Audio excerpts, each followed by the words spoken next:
So as 2024 comes to a close, we have just witnessed our last pay-per-view of the year, and it was honestly really fucking fun. It was expected to be fun because this was a very stacked card, but I had a great time. I enjoyed almost the entire card. There was a couple of bad moments, but that's UFC cards. That's how they go. We had a lot of really fun moments, however. A lot of matchups that were exciting start to finish. So I'm going to talk about some of those right now, starting with the main event of Pantoja versus Asakura.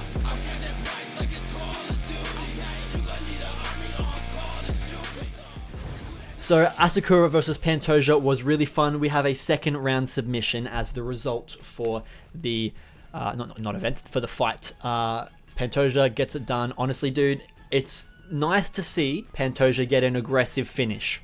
Okay, we don't get spoiled with something like that very often. Okay, but this time around we got to see some scrambly stuff, and eventually it ended with, sadly, Asakura not having the capability of defending the ridiculousness that is submissions from Alejandro Pantoja.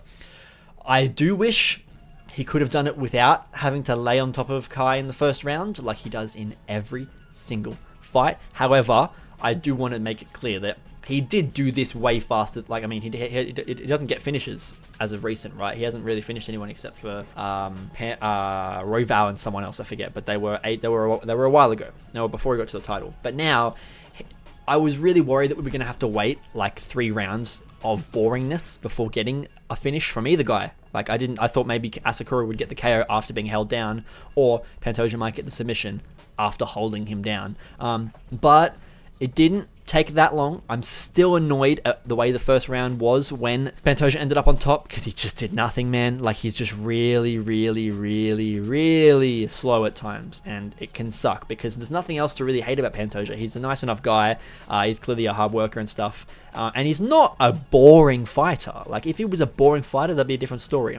He's relatively fun to watch. He just isn't good at keeping consistent with that. He very commonly lets boring moments seep into his fights. He lets lack of activity seep into his fights. He lets his style embrace lack of action at times as well. So it is what it is, but I was excited to see him get a second round finish. Honestly, it was very fun. Regardless, aside from that, the fight itself was fun. Kai's striking is very entertaining. It's really dynamic, and I liked what I saw, dude. He was throwing flying knees, and he was throwing like beautiful like counter shots when he would just like step, kind of like, you know when you saw Mauricio Hoofy throw that like no look left hook on James Lontop at UFC 309. Yeah, it was kind of similar, not to that punch, but similar in terms of the way he's fighting. Lots of like covering distance randomly to throw an overhand that you wouldn't expect. Lots of random just quick twitch, throw a hook inside quick and short out of nowhere. Just random things, and just like a random shot to the body. Kai's striking is very fun. It's dynamic, like I said before, I'm repeating myself. But it's just that, what was the way I mentioned? I compared it to Steve Erceg's fight with Pantoja, where, granted, Erceg did a lot better at defending, clearly, than Asakura did. But I felt like Asakura presented Pantoja with pretty much the same thing as what Steve Erceg presented him with. Just long rangey boxing, some kicks as well, and then I guess you had to worry about some flying stuff from Asakura as well, like the flying knees and whatnot. But regardless, he almost defended the submission. He got really close to defending it, and then Pantoja just managed to get that grip, and it was Asakura was fighting the grip, but he just couldn't pry their hands apart long enough. It looked like he wasn't like asleep when they stopped the fight, but then he also did look like he was trying to tap, and he was unable to tap because he was falling asleep. So I'm guessing he was like in a bit of limbo of like, I'm unconscious, I'm conscious. So good stoppage there from the doctor. Honestly, I'm excited to see Asakura with the rest of the flyweight division. Hopefully he welds, either way, well with the division and fits in with them well. I think he will. I can imagine a Erceg versus Asakura, or a Moreno versus Asakura, or a Royval versus Asakura. These all sound like very fun fights. So I think he's going to be a good addition to the division, regardless of whether the fact that he's not the champion. However, we do have to sit through Brandon Royval versus Alejandro Pantoja 3, which is probably one of the least exciting fights I can possibly fucking imagine. But it is what it is. That division is really going to suffer, man. Really going to suffer from not having enough life and enough fun personalities, enough fun fight styles. and enough big finishes over high names. It don't happen. It don't happen. All the big names at flyweight getting decisions and shit like that, you know?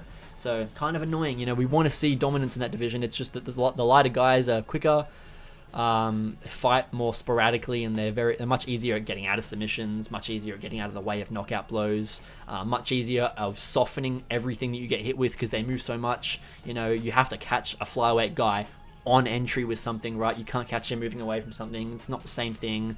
They don't have the same amount of momentum moving forward the way that bigger guys do. So, regardless, Pantoja's still the champ, still the man in the division. I guess we're going to watch Royval versus him 3. Really fucking unentertaining. But tis what tis. Dude got the job done.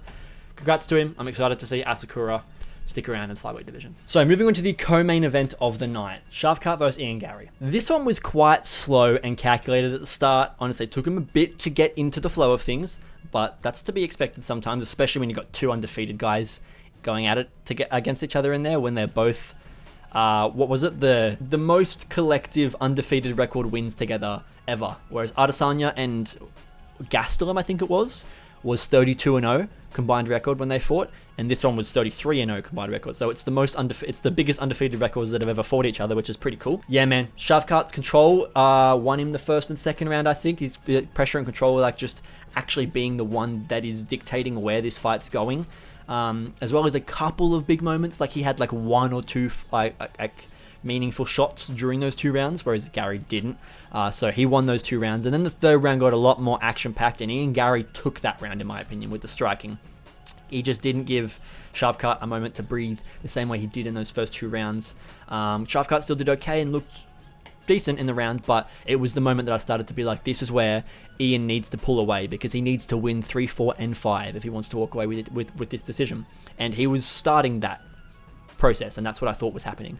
And then we go into the 4th round, and Shavkat brings it back, and he actually gets that round for himself, which was pretty good. And that meant immediately that I knew now Garry needs to finish going into the 5th round. Okay, he cannot win this last round and win the fight based on a decision, because Shavkat's won rounds 1, 2, and 4. So he needs to finish in this round. So we go into that round, and lo and fucking behold, Garry takes down Shavkat Rakhmanov, gets on his back, and attempts to choke him out, and almost does it twice. I've never been so terrified in my fucking life. So I was scared shitless, and then Shavkat eventually gets back up, defends the takedown, and gets back to his feet. And I did think that he inevitably ended up winning that 5th round, which is weird to say, because he did get close to being submitted by Garry, but I thought he won the 5th round, just based on, he fucked up Ian a bit at the end of the round, right? Because he brought it back in like the last like 60, 90 seconds, whatever it was. He kind of got more control over Ian, landed some more shots, and then, granted, that's probably a close round, so I can see why the judges gave it 48-47, where they gave Garry, I'm guessing, rounds 3 and 5, but I had it 4-1, where Garry just won that 3rd round. Dude, it was interesting to see Shavkat over like a long drawn out fight versus having to see him, well, not having to, but versus seeing him over a 1-rounder, or a 3-round fight that lasts 1 round, or a 3-round fight that lasts 2 rounds, or a 3-round fight that lasts 2 rounds. When he goes in there thinking that he might be there for 25 minutes, you could tell he fought differently. Because at the start of the fight, Shavkat was very slow. They both were, but Shavkat was clearly like wanting to be able to be Shavkat still in that 5th round. I think Garry wouldn't have struggled with gas regardless. Like, he would have had to got beat up by Shavkat for a long time to really be struggling that 5th round. I think Garry didn't need to do all that much to Shavkat to make him more tired at the end of the fight, and it kind of did work. Shavkat was a bit more drained at the end. It wasn't as much as I thought it would be, which is good. I was happy to see Shavkat does have a gas tank that can last him into those later rounds, but it was clear that if Ian hadn't lost that 4th round, he might have very well been on track to have played out the plan that I had predicted would be the case, where he would, if he was going to win Garry, it'd be by I said it would be a finish as well. I said they'd both get a 3rd round finish, but if it was a decision, it would be Garry 3-4-5. That was what I thought, and that was almost happening, and it almost did happen. Considering he got the 5th round on the judges' scorecards based on that submission attempt. So, good stuff. It was fun to see Garry fight for once. You're not just here to compete, you're here to fight, and he actually fought. As dumb as that might sound to say, it's true. If you watched his fight with Michael Venom Page, he did not come to fight. That night, he came to compete. And that's what he did, okay? But tonight, he came to fight, okay? And that MVP performance was like, it needed to be made up for. And he did. So that's good. I'm glad that he did. But still feels good to see in Garry. This is like kind of, not best case scenario. Maybe one of the best case scenarios where Ian Garry still actually fought fun, and then at the end of the fight he's respectful and shit, and now he's not undefeated anymore. It will be possible for me to one day enjoy watching Ian Garry fight if now he's no longer got that undefeated prickiness to him. He's still going to act like that, but we then can be like, shut up, you lost to Shavkat, which is fine. If he just doesn't be a pussy at times and just not chase the fight, we're happy, bro. We're here to watch you. We're here to be excited. We're here to see people scrap. We only hate you because you don't scrap all the time. Sometimes you're not there to scrap. And now, it looks like you're getting to a point in your career where you're ready to be there for scraps. So I'm happy. Regardless of whether I don't like the guy, he fought well. I can respect it. He showed respect at the end of the fight. One thing I want to mention as well, which, again, I don't like Ian Garry, but I got to praise this. His entire corner was in Portuguese. All his corner work with his coaches in between the rounds was in Portuguese.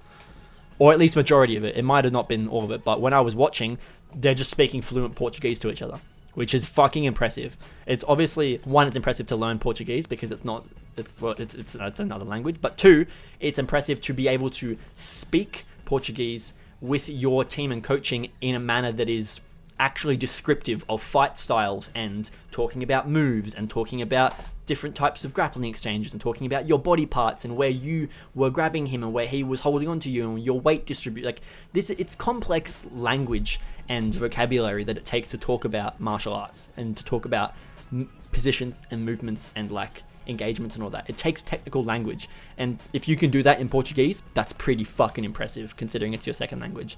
And then third of all, the fact that he can do that when he's in a fight and he needs to be focusing on thinking about the fight, and then like he's not even thinking, I just want to speak English right now, dude, I need to focus. Like that's fucking hard to do, to speak a second language in a moment as tense as that, where you've got so much on your mind. Maybe it's a case of his coaches can communicate with him better in Portuguese.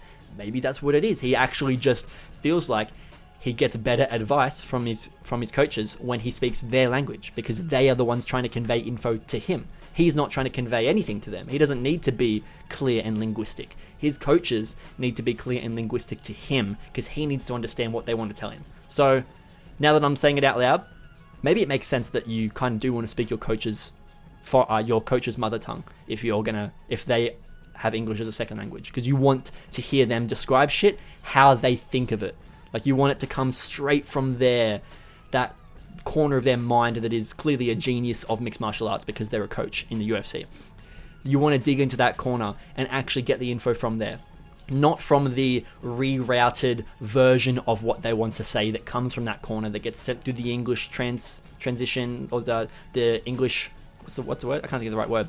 Translation, the English translation, and then it comes back and it's like doesn't quite mean the same thing, or you're talking about some different stuff. So dude, it's impressive, very impressive for him to do that, and I am hoping that his next few fights will be equally as fun and he won't just drop off the edge of a cliff in terms of his excitement within performances like that, because if he can continue to fight like this, people will slowly stop hating Ian Garry. They will. You're forever going to be a cuck and your wife is fucking mental, but that's not what I'm here to talk about. I'm going to say it because it's true, but I'm not here to just fucking poke and prod about that. It's irrelevant. Shavkat versus Belal is next. They got Belal in there to face off with him, and he looked tiny, and it was awkward because they didn't speak the same language, but they did it, and it's going to be fun. I'm excited for that fight. I think Shavkat is going to maul Belal, possibly. I'm worried for Shavkat's ability to handle Belal's pace, because that fight, I think even the commentary mentioned it at times, that fight was kind of slow at some points, but I don't know if it was slow because Shavkat was forcing it to be slow or if Ian was forcing it to be slow. That's the difference. So like I said earlier, it was cool to see Shavkat be slower in those start rounds and then show that he can last into the later rounds. He will need that ability to last in the later rounds if he's going to fight Belal. But I didn't feel like it was necessarily Shavkat trying to make the first rounds go slower. It was just Shavkat and Ian Garry's past of knowing each other and having trained together, as well as their like both huge undefeated guys. It's a really big moment for them. It's two of their biggest fights of their careers in terms of being co-main event on pay-per-view and shit like that. Like big moments for both guys. So I guess limelights just give you a second to adjust. Could be that, or it could be a matter of Ian Garry was trying to slow the fight down at the start, or Shavkat was trying to slow it down. But it seemed like it was more of what I said earlier about they both know each other, they're both trained together. Big moment for them. Slow start. Tis what tis. Maybe we won't see that in the future, but we shall see. A bright future for both of them regardless, that's for sure. I'm excited to see either of them fight, and that is a lot to say about Ian Garry. Like that means a lot for me to be saying this about Ian Garry. So, as for Ciryl Gane versus Alexander Volkov, Ciryl Gane did not win a single round of this fight. Alexander Volkov won this 30-27. Every single round was his. Gane had moments of impressive engagements, impressive shots, whatever it's going to be, in every single round. Rounds 1, 2, and 3 all were home to good moments for Gane, okay? All of them were. But not in any case that would lead you to believe that Volkov had worse moments, or that Gane's good moments were better than Volkov's good moments, because they weren't.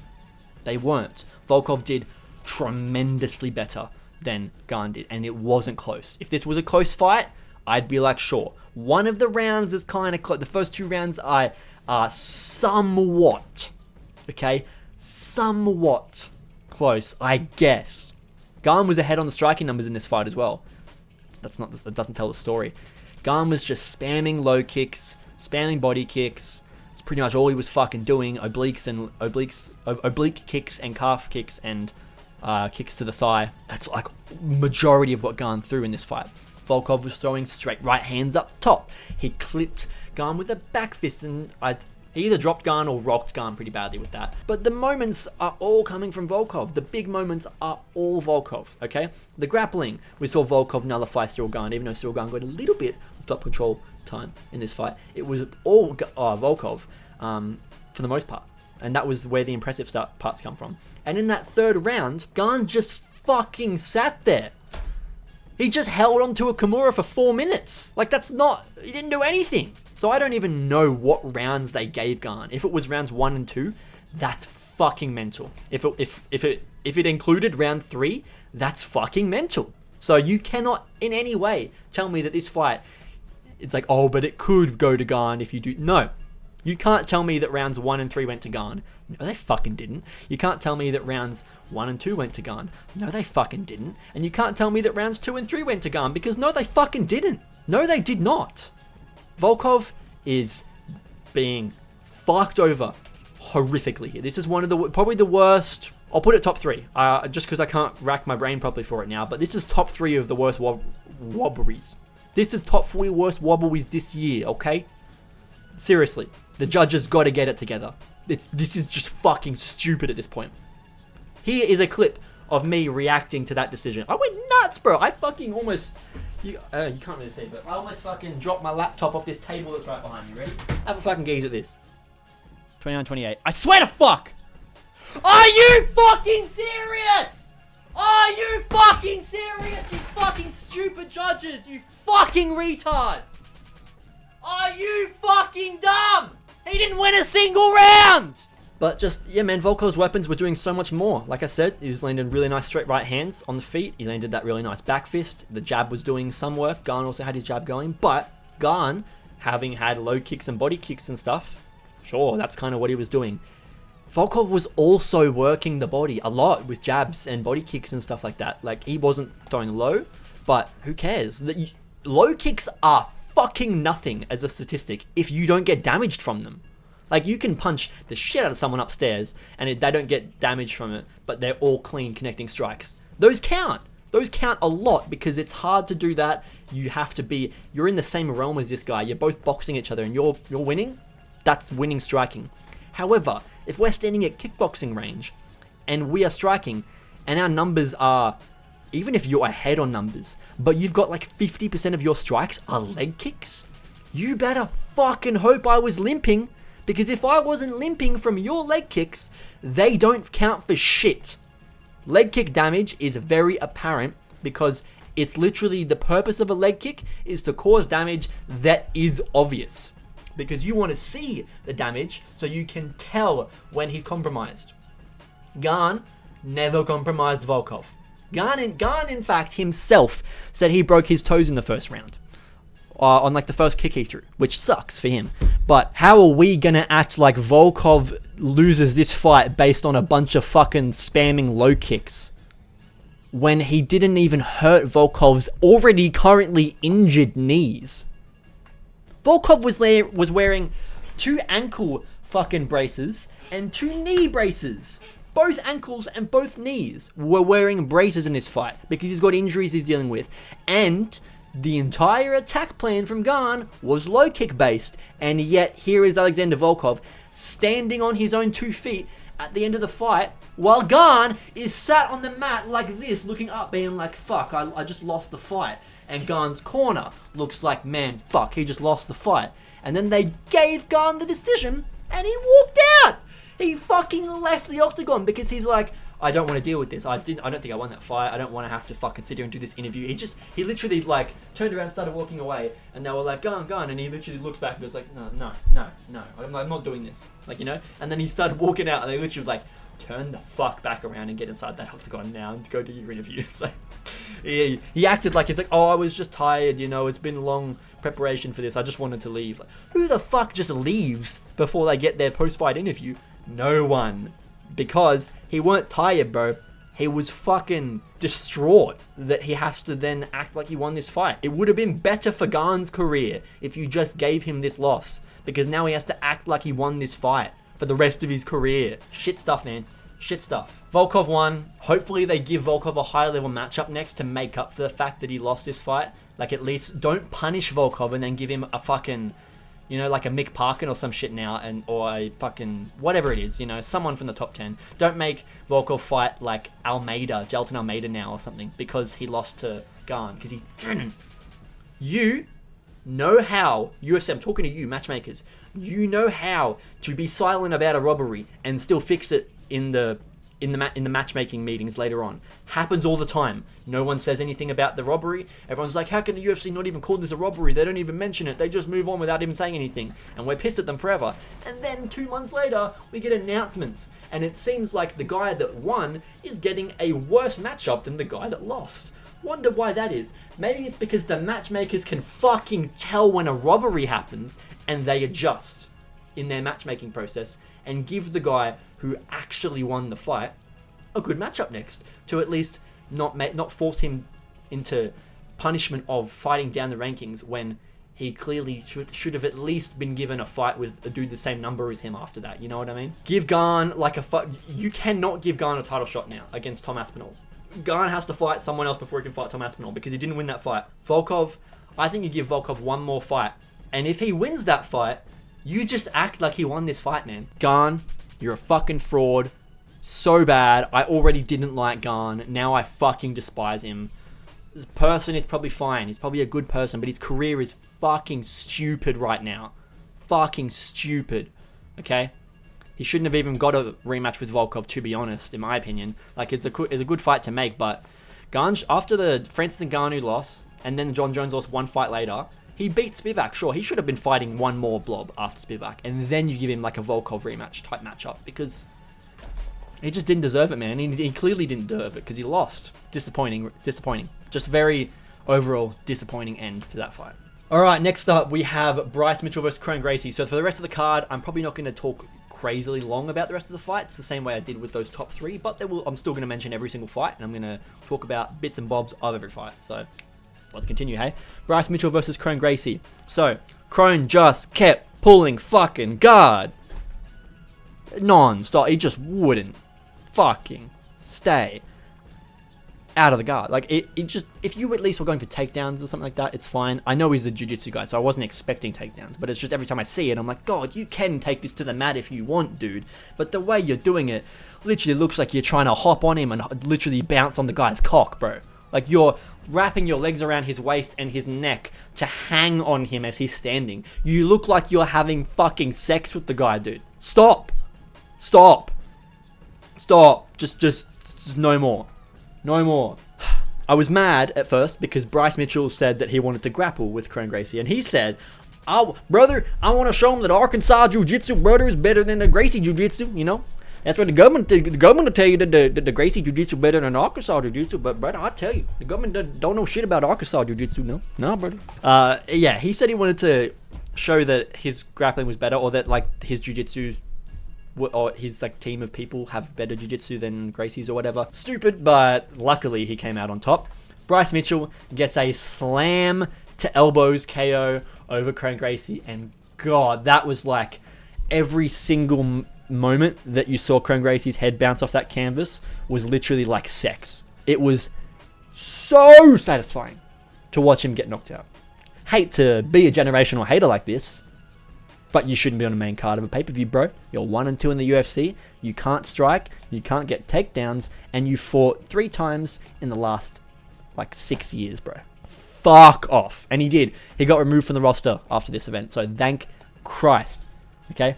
No more fucking Kron Gracie. But it was brutal, man. The finish itself was brutal. The fight in the lead up to that was annoying. The reason I was annoyed at Bryce for grappling with him is because it was just getting stuck in Kron's guard. Like, he's not getting, or he did get close to getting submitted once, actually. He did get close, very close to getting stuck in a arm bar. I want to say it was an arm bar. And maybe Kron tried to transition it to an arm triangle after that, but Bryce got back up to his feet after that. But it was close. Before that, though, that was in the second round, I want to say. And in the first round, it was pretty much just Kron literally just, literally just arms locked around Bryce, just holding him. Kron's on bottom position, and he's got Bryce on top of him. And he's just like, no, you're not getting out of this grip. I'm holding you. I'm not letting you get away. And they're not fighting at that point. You're not fighting. You're hugging a dude on the floor. How much gayer can this fight get, bro? First you hug the guy on the floor, then you're trying to hop on his cock. Shit's getting a little bit fucking out of hand. Listen, you don't need to be wearing those Keep Jiu-Jitsu gay t-shirts, Craig Jones, alright? Because Jiu-Jitsu's keeping itself gay. Don't you worry, my friend. Alright? We're at no risk of Jiu-Jitsu looking even slightly heterosexual at this point, okay? It's getting a little bit fucking ridiculous. At first, that stoppage did look early, I gotta say. I thought it was weird, but I didn't go, man, what the fuck was that stoppage? I was like, oh, that could have been a little bit longer, but that's okay. And then they showed the replay. And yeah, those 2 elbows were brutal, and literally you can see Kron in like that limbo between conscious and unconscious. And you can see him like in between those elbows, like flashing, like waking up and falling asleep and trying to get back into that state of consciousness. And then the second one lands and he's still in that limbo state, and he's kind of just not responding, not waking up out of that limbo state, not going to sleep completely, and then the ref steps in and stops the fight. So it looked weird because he wasn't asleep, and it was only 2 ground and pound shots that led. 3, because there was a punch before the elbows for Bryce Mitchell. There was only 3 ground and pound shots that landed, so I was like, whoa. And then they showed the replay, and it made sense because they were brutal as fuck. And in the interview, Bryce said he basically felt Kron go out when he slammed him. Like, so, because Bryce had his elbow on the neck, like right on the throat. So when he slammed Kron down, his forearm was just right against his throat or on his chin. And basically, you're combining the guy slamming the back of his head into the canvas at the same time as your forearm is forced into his jaw. Like, that's gonna be really close to providing the same level of fucking rocking your head around as a punch would. You know what I mean? Because a punch is gonna be like, contact, your head moves your brain around. That one is like, you get slammed, contact, your brain moves around, and then you start getting ground and pounded after that. Like, so, yeah. You could tell that it was an okay finish based on the replays, but it did look weird at first. But especially once Bryce explained that that he was basically asleep when he hit him with the slam. Yeah, it made sense. I can see why the ref stepped in, and honestly, kind of pretty much perfect. Like, the stoppage is almost perfect at that point. Like, you could have let it go on longer, but you didn't need to. So that was very good stoppage by the referee. Honestly, good job. All right, moving on, we have Nate Landwehr versus Doo-Ho Choi. So Nate looked slow as fuck. He looked old. He looked out of it. He was not on the same pace that Korean Superboy was operating on. It was clear immediately that there was a difference in these guys' competitive abilities. Like, Nate had the grit and stuff to continue and to take the damage and to weather the storm to an extent, but it just was too much, man.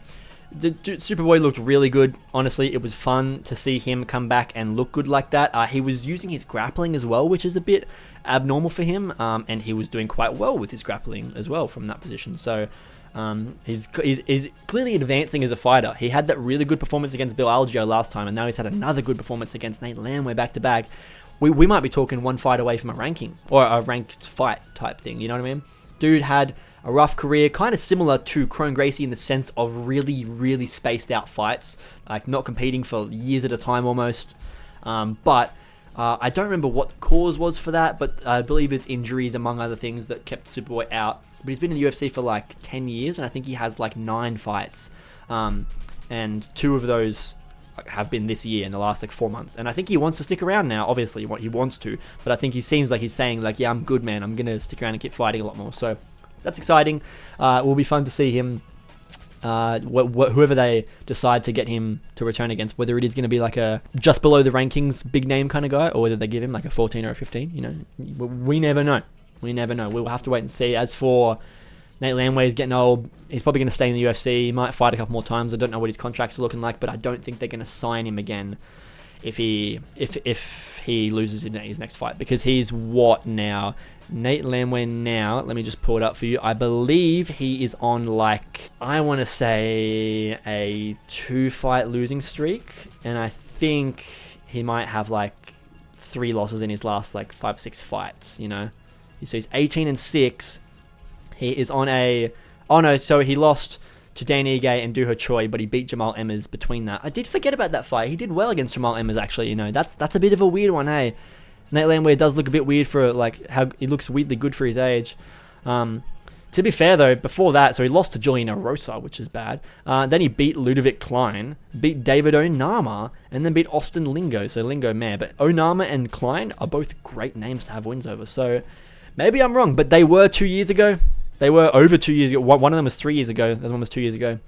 Maybe he's getting just because he's 39 now. I think Nate Landwehr is. Oh, he's 36. Not as old as I thought. I thought Nate Landwehr was like 38 or coming on to 39. He's 36. Still old. And like a few days ago, I thought Nate Landwehr was like 32. So I was shocked to see he's this old. 5-4 in the UFC now. Yeah. Not looking the most promising for Nate Landwehr, but I'd say he will probably still stick around and fight more times. That's for sure. Like I don't see him retiring yet, especially if he's only 36. Yeah, and he did just get a first round finish in his last fight before this one, so still looking like he's in somewhat of his prime. So we'll see. Hopefully, both guys get some fun matchups in the next fights. The Dominick Reyes title run is fucking back on, boys and girls. We are so back. We are so back, dude. Reyes looked great. He looked slick, fast, powerful, but unfortunately, as much it kind of annoys me to say this, but that's not what we're going to be talking about, because there really isn't that much to mention about Dominick Reyes' performance aside from the fact that it just was solid, it was calculated, it was well thought out, there was minimal mistakes, and he got the job done. Like, just end of the day, that was what he did right, and it worked, because in reality, this fight was lost by Anthony Smith more than it was won by Dominick Reyes. Okay, I'm not saying Reyes didn't win the fight at all. I'm fucking glad to see Reyes is back in a win streak now, so that's mental. But there was clearly something wrong with Anthony Smith tonight. He always looks like he's bad. He's got that style of getting beat up and stuff like that, and weathering fights, and even in the fights he wins, he gets beat up sometimes. But something was clearly different tonight, and he was just way too content with sitting still and getting beat up. And to the point where it looked like a humiliation ritual from Anthony Smith. He's sitting there letting Dominick Reyes hit 5 to 10 strikes of punches and elbows to his temples over and over again. And then the referee steps towards him or says something, and Smith goes, shit, the ref's coming over. I gotta look like I'm moving or blocking or something. And then sits still again. Lets Reyes rain down 10 more elbows onto his temple, and then the ref starts to look over, and he's, oh, I'm gonna move again. Like, it's almost like Anthony Smith didn't want the fight to stop, but he didn't want to lose. Like, he just wanted to continue to get beat up for as long as the referee would let him get beat up for. It was genuinely, and I will mention why in a second, it was genuinely like Anthony Smith was enjoying the pain. It's worrying to say, but genuinely how I feel. Did not look like Anthony Smith was uncomfortable being punched.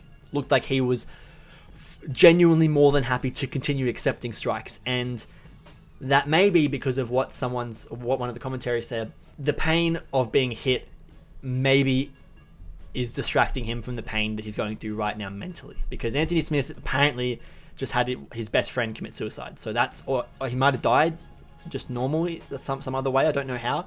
But I believe his best friend committed suicide. So pretty fucking mentally draining of a experience to go through when you're in the preparation for a fight. And he said that he's like, in the post-fight interview, he's like, I just don't know if I can do this anymore. I don't know if I can bring myself to be in here doing this after that happened. So it's kind of a really sad backstory to why Dominick Reyes got the win tonight. But just gotta say, like, it didn't look like Anthony Smith wanted to be out of that fight, but it didn't look like he wanted to be winning it. He just wanted to be in there for numbness, I guess. Like, it's a feeling that he knows what it's going to be like. He knows what the pain of fighting is like. He knows how that feels. So I think what the commentary team said was it's pain that's less painful than what you're currently going through, which maybe is possible. The physical pain can be distracting from the mental pain. That's why people do self-harm. It's literally where self-harm comes from, is like distracting your mental anguish with physical anguish.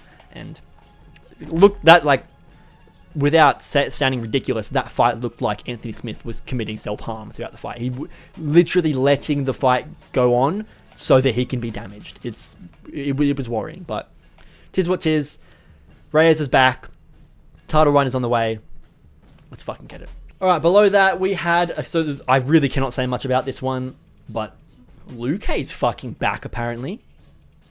Dude's back into his round one finishing tendencies. That's pretty fucking cool, I guess. Just, like, it was a really short fight. It was against Themba Gorimbo, and Luque landed one punch. Fucking one punch. And that set up the submission, and he locked it in immediately. And Themba Gorimbo went to sleep. It's lit one clean uppercut right on Gorimbo. Rocked him, and then Luque jumps on him, secures the right position to lock in that choke, and that's it. Like, Themba tries to defend, fails, goes to sleep. And then all of a sudden, Luque is back to getting first round finishes over contenders, which is weird. And really, leads me to believe that he threw that Buckley fight. I don't know what the fuck happened on that night with Buckley, but, like, the way that he fought Gorimbo tonight makes it look like it was his twin brother that stepped in there against Buckley and just tried to figure out how fighting works. He looked so bad against Buckley, comparatively. He just laid there and let Buckley kill him. He literally just laid there and took it. And whereas tonight, maybe we are talking about truly downstream effects of his brain injury, where Jeff Neal caused him to have brain bleeding. We might be genuinely talking about that in the instance that Luque is capable of getting those first round finishes still. He's still dangerous as a fighter, but maybe his brain damage is actually leading him to be worse when he gets into fights that last. Like, so if he's in a fight that goes on for 2 rounds, like, once he's out of that first 2-3 minutes or whatever, and he's taken a couple of shots to the head, maybe he gets a bit of brain fog, hard to calculate and really put your fight plan to work. Maybe Luque's only going to be good for the rest of his career so long as he hasn't been hit yet. So, like, in a fight, he's going to be able to win the fight until you fucking clock him, and then he's going to have a clear mental deficiency where he actually gets mentally worse. His plans become dumber. His actions become less thought out. Seems like that could be the fucking case, which is actually quite worrying for Luque's health, but I'm not confident that is the case or that is even remotely true. So I'm not fucking trying to expose some story here, but just considering the way things look between the two fights, it's a possibility. But regardless, Luque's back. We'll see. He's still ranked, and he didn't lose it to Gorimbo. Thank God Themba Gorimbo's not ranked. But we'll see if Luque gets a fun matchup next. Maybe he can rally back a little bit and get a good performance against someone higher in the rankings and get himself back up there. I don't know whether we'll see him get a title run again. He is not old, but he's not young. Let's see just how old. 33. So he's not old, but he's not young. We really just got to hope he comes back in it, because he's got to do it quick. Yeah, man, I don't know. Because it was the Bilal Muhammad decision, and then Jeff Neal just beat the fuck out of him for a while. He did, to be fair, he beat RDA, right, in that decision, which is weird, because that was right after the Jeff Neal brain damage. And then he goes in there and just folds against Buckley. So, I don't know. It's a weird one, but we'll see what matchups they get in the next fight. Gorimbo, I don't give a fuck about, but Luque, we'll see what matchup he gets in his next fight. Happy for him to see he's back in the win column, though. Now, Movsar versus Aljo. This fight was quite fun. Now, it's pretty insane. There was like, I want to say 15 or less strikes thrown in this fight, or landed, one of the two. Maybe there was a bunch thrown, but landed. It was like 4 strikes to Aljo, 5 to Movsar, or something like that. It was fucking no striking in this fight. It was all grappling, it was all scrambles, all submission attempts, and it was fucking good. It was fucking good. Now that does mean that it's really, really hard to score this fight. And that's why a lot of people are going to be upset with the decision. People will call it a robbery, or people will say it's a really close fight. Some people might say it's boring, because when you can't clearly score a fight, people equate that to neither guy did enough. It's not fucking true at all. This was a really back and forth grappling war. So many scrambles. So I can't even remember the positions that they were spending a lot of time in, because they were moving constantly. They were always transitioning into other positions non-stop. It was very fucking entertaining. I thought it could have gone either way. I thought it was literally pretty much dead even. And the fact that, like I said, there was no striking makes it much harder to score, because your criteria is then entirely grappling based and not output based of things that you can track easily, like a punch, where you can go, oh, he threw 15, he threw 10, he wins. Or he threw 5 to the head, he threw 5 to the body. The guy that threw to the head wins. Not really.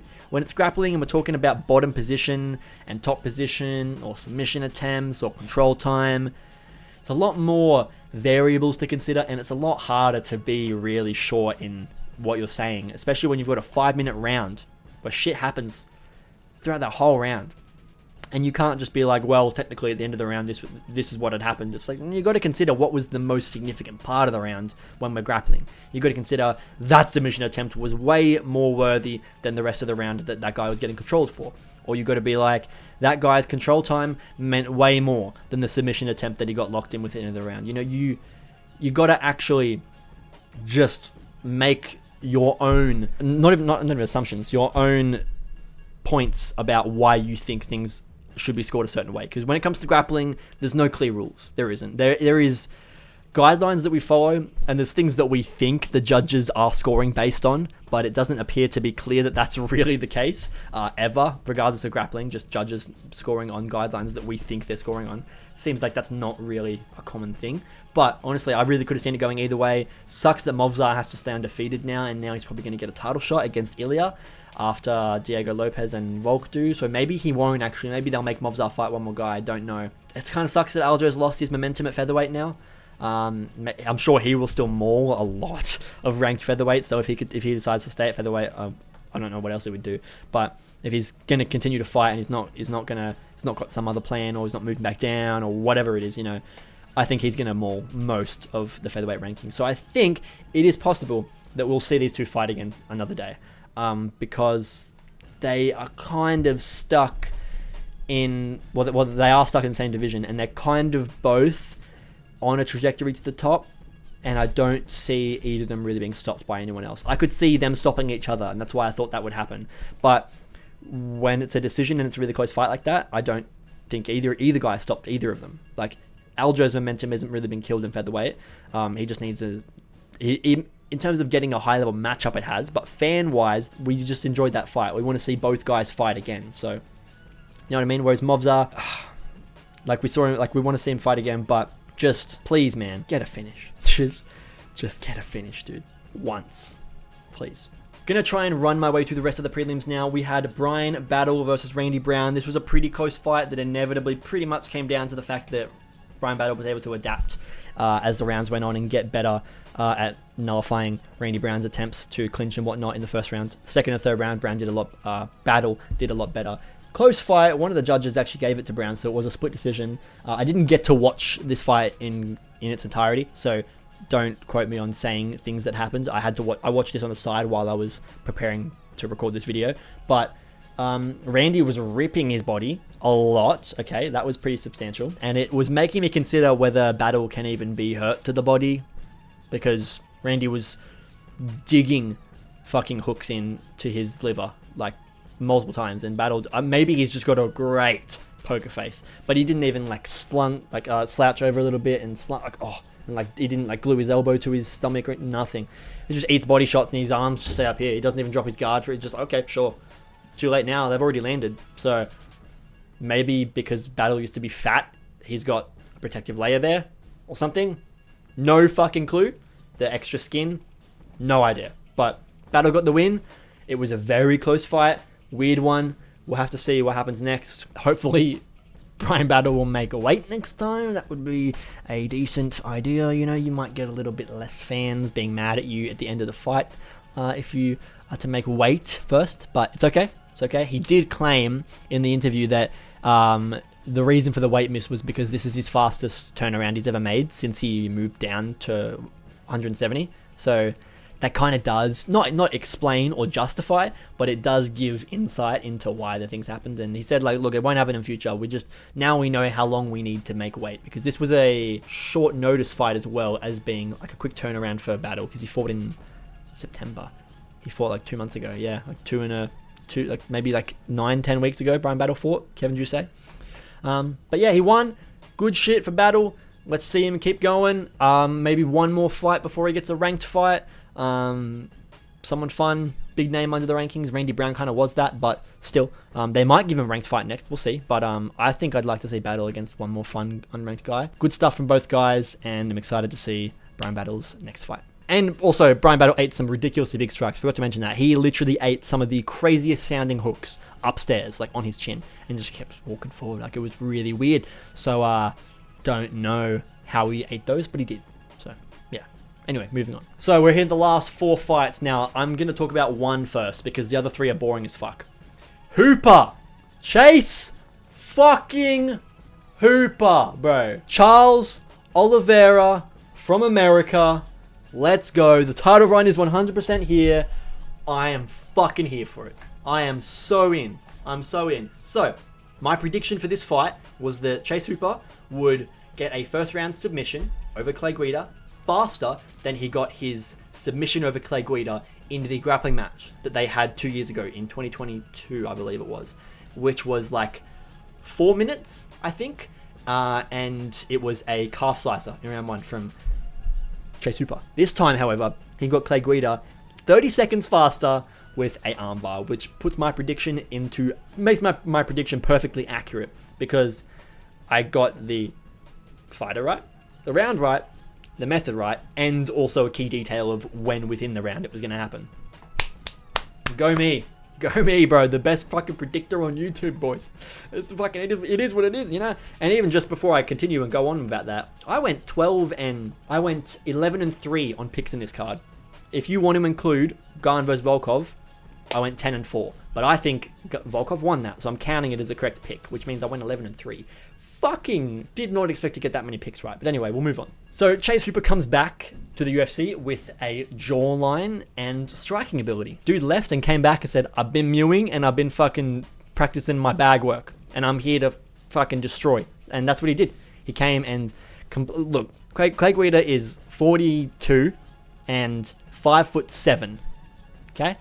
Chase Hooper's 25 or 20, I think it's 25, and 6'1". So there was a 6-inch height advantage, as well as it's like an 18-year age gap between the two of them.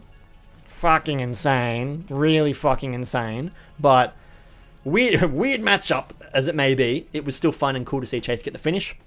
Now I want to make this comparison. You gotta fucking listen to this shit, because we've heard people say that Chase Hooper's on a Charles Oliveira type title run, but it's getting a bit uncanny.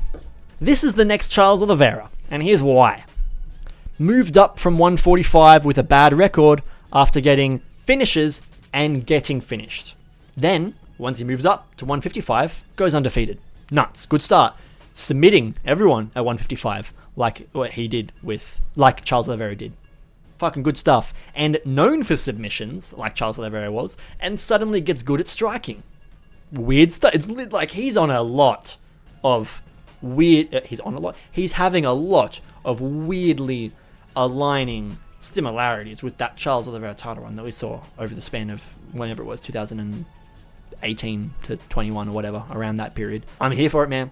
If Chase Hooper's going to go on a fucking title run as this fucking soft-bodied, soy-looking white dude that we all fucking love, he looks like literally walked straight off of a high school campus into the octagon, I'm here. I'm watching. Take my money. Take my money. I don't want it. Take my fucking money, bro. Take it. It's all yours, Chase Hooper. I'm excited to see him continue in this run. I don't know who they're going to give him next. I'd like to see, they mentioned in the post-fight interview Jim Miller to him, and he said like, yeah, blah, blah, blah, about how Clay Guida's like old but still doing the thing, and Jim Miller's also old and still doing the thing. I get it. I really would like to see you fight someone that's not 40. The comment sections in the UFC's Instagram have already started calling you the UFC Jake Paul because we're talking about a Jim Miller fight after you just fought Clay Guida. Let's not, Chase. Let's not. Okay. Let's just get a matchup. It doesn't even need to be a big name. I don't care if you fight a nobody next, but I want you to fight someone young and in their prime like you. So let's do that. Let's test him. With someone actually really good in this division, because he is currently 4-0 in since he's moved up to lightweight. Yeah, Jordan Levitt, so that's a good one, and Vyacheslav Borshev is a good one as well. Clay Guida is just a bit old, so I would like to see someone, a good dangerous lightweight that is outside the rankings. Give him one more before you give him an attempt to get into the lightweight rankings. Maybe like a Ludovic Klein. You know, like a Chase Hooper versus Ludovic Klein, something like that. Might be kind of fun. Just big name. I know I did say it doesn't need to be a big name, but I think you should try and give him a big name in the bottom of the rankings, or just below the rankings of lightweight. And then if he wins that next fight, you give him someone in the top 15. I am here for this title run, excited for it, and you should be too. Okay, that's all the fun stuff. If you want to stick around, you are welcome to stick around, but I'm just going to run through these last 3 fights that I don't give a shit about. So, Durden versus Van. Now, do not get this twisted. I am a big Joshua Van fan, okay? Do not act like me saying that I don't give a shit about these last 3 fights. It's because I don't like Joshua Van. It's because I don't like Cody Durden, and because it was early in the night when I didn't get to watch the fight all that attentively. So I saw what happened and I saw how it went, and it was good. Joshua Van looked good. The striking was slick. He was piecing Durden up. He was not letting Durden get him down to the mat. Takedown defense was good. Van is very technical. Like, he's getting good at being, well, I mean, I said getting good. He's always been good, but I'm enjoying seeing him continue to be a slick boxer and just landing nice combinations and just tight technical shit all the time. It's very, very satisfying to see, especially when he's a really short guy and you know that he doesn't really have the ability to be rangy and like extensive on his shots, if that makes sense, like overextending yourself to land things. He needs to be in close, landing tight shots and stuff like that, where he can build up all the torque with his tiny arms because he's like 5'1" or 5'2". It was fun, man. It was fun. Multiple times I thought that Durden was basically done and about to get knocked out, but Durden survived to the end of the fight, which is either impressive for Durden or unimpressive for Joshua Van, but I cannot tell which one it is, so I'm not going to claim it's either, but it's one of the two. It's not the biggest matchup for Van, so again, he's still fighting kind of low down guys, but we'll see if he gets someone more interesting at flyweight next. I hope so. I want him to fight someone that is younger, that is in their prime as well, and hopefully going to give him more challenges than someone like Edgar Shirez, who has lost a shit ton, or Cody Durden, who has also lost a shit ton but is old. Because Charles Johnson was a weird one. He's like a guy that Van should have beat but didn't, but then come to think of it, maybe Van didn't or shouldn't have beat him. Like, it's not like it was a crazily like, you need to win this fight. Charles Johnson's doing kind of good since then. He's getting some somewhat dominant performances. Arguably, a lot of people say that some of them are robberies, blah, blah, blah. The issue was more the fact that he got knocked out by Charles Johnson. But regardless, I'm here for this comeback, and I think Van's going to do great. Below that, we had Chiesa versus Griffin. I literally didn't watch this fight. I just looked for the finish. Chiesa's old. I don't care, man. I'm sorry. You fought Tony Ferguson at 170 last time. Like, you are not currently fighting high-level fighters. And I think that Chiesa should probably just retire. He got the submission, but it took 3 rounds to get there. Max Griffin's not great. He's got 10 losses. This isn't really anything special for Michael Chiesa's career. Like I just said, I think this is honestly the time to retire. You're on a 2-fight win streak now. You're old. You're not gonna get your way back into the rankings. And if you do, you're gonna get to do like 1 ranked fight before you're 42 or something. You know, at this point, Chiesa, you could stick around if you want because he's still in somewhat in his fighting, somewhat of a fighting prime in Chiesa's world. But I just think you're gonna not have a better chance to retire. Like, I think Chiesa probably loses his next fight, or maybe he wins one and then loses the next. He's going to end up having to retire on a loss, and I think that's not as fun as beating Tony Ferguson. And then after you beat Tony Ferguson, you can't retire after that because everybody would be like, you waited for Tony Ferguson to lose to you to retire. But beating Tony Ferguson and then beating another guy, granted Max Griffin, but still as someone that people aren't going to be like, that was the dude that you retired against. They'll be like, oh, I don't know who that is, but yeah, fair enough. You're not going to get a better chance to retire with a decent moment and not coming off some sad submission loss or a decision where you got beat up or whatever it is. So I think he should just retire now. I don't think he will. He didn't on the mic, but he might online. I don't know if he called someone out because I literally didn't watch his interview. But we'll see how it goes. I just think he should have retired. And last fight, literally don't give a fuck about either of these guys. It was Kennedy, what's his name? Nzechukwu versus Lukasz Brzeski, or however the fuck you say his name. I predicted that Kennedy would get a KO. I think I said round 2.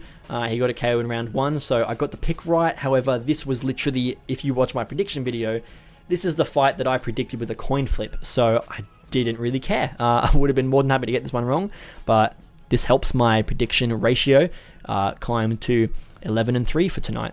So if you want to count Gane versus Volkov as a Gane win, sure, you can say I'm 10-4, but I think I went 11-3. So I got Kennedy right, I got Hooper right, I got Chiesa right, I got Van right, I got Eric Anders versus Weidman right. Oh, I didn't even mention Eric Anders versus Chris Weidman. Hey, I skipped that one.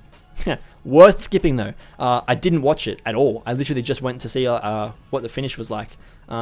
Maybe I did talk about this fight. I might be really fucking dumb, but I don't think I did. Just in case I didn't.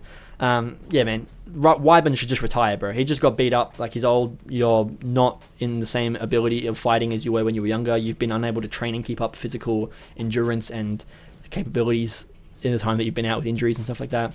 You're just not the same man as you used to be. Eric Anders looked massive in there compared to him. Weidman got hit with an illegal knee, which was ironic, given that Weidman eye-poked his way into a finish last time. He almost got finished illegally himself, but it didn't happen. Still, funny and ironic, given Weidman's cheating tendencies.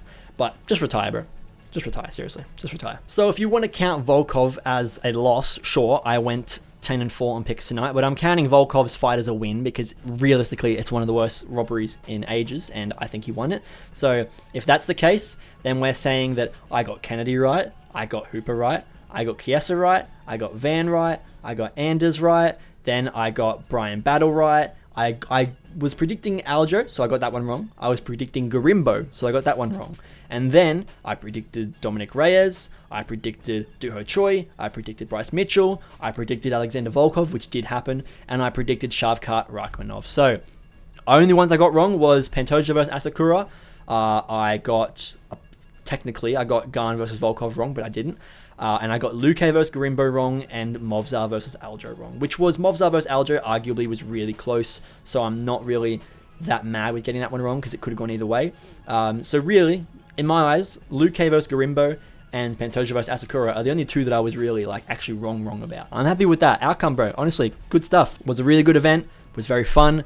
I hope you guys enjoyed this breakdown reaction video. I'm going to continue to try and make more of these after every single event and talk about as much as I can. Talk about as many fights as I can. For example, tonight, I didn't mention a couple of fights. Like, I didn't say shit about Chris Weidman's fight. I didn't say shit about the Kennedy Nzechukwu fight. And I didn't say shit about the Chiesa fight. Because I don't want to sit here and yap literally about shit I don't know. Or shit I'm not caring enough to look into the research of the fight about. Overall, great card. Really fun. I hope you guys enjoyed this. If you want to go and check out my reactions, you can see them all on my live stream of my Fight Companion that I did for this event, and that was really fun to do as well. Some sick moments, man. Like, the Luque finish caught me way off guard. It was really fun to watch Choi versus Nate Landwehr, and that finish was fun as well. Bryce Mitchell finished Kron Gracie, that was fun. Gane versus Volkov was fun too. Wasn't a finish, but it was still good. Shavkat versus Garry had me enjoying the fight pretty much the whole way through. And Pantoja versus Asakura had me nervous at times because Asakura was throwing fucking flying knees and Pantoja was trying to lock in submissions and succeeded in locking in submissions, unfortunately. But thank you guys for being here. I hope you did enjoy this video. Please leave a like, subscribe, check notifications, and like I said, go check out the Fight Companion if you want to go and see any of my live reactions to the fights. And yeah, man, look out for reaction videos coming this week from the event. We've got Colby versus Buckley next week at UFC Tampa. I'll be live for that one too. So come and join me to watch it and see it unfold. I hope you guys enjoy the rest of your weekend. And we're coming up to Christmas, so enjoy your Christmas time as well, everybody. And I'll see you guys all in the next Mixed Martial Arts video. Goodbye.